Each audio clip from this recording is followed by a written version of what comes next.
Alright, I'm back. Just was kind of walking up this bedrock here. Let me see if I can find it. Right here.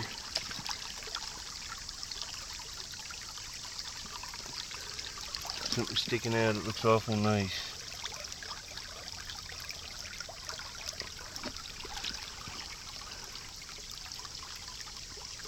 And it's a Flint Ridge blade. It's really nicely made.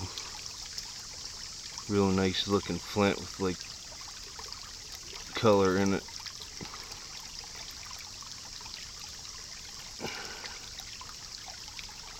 No damage. Decent find, I guess. Not the greatest thing, but still fun. I'll get back at you if I find anything else later.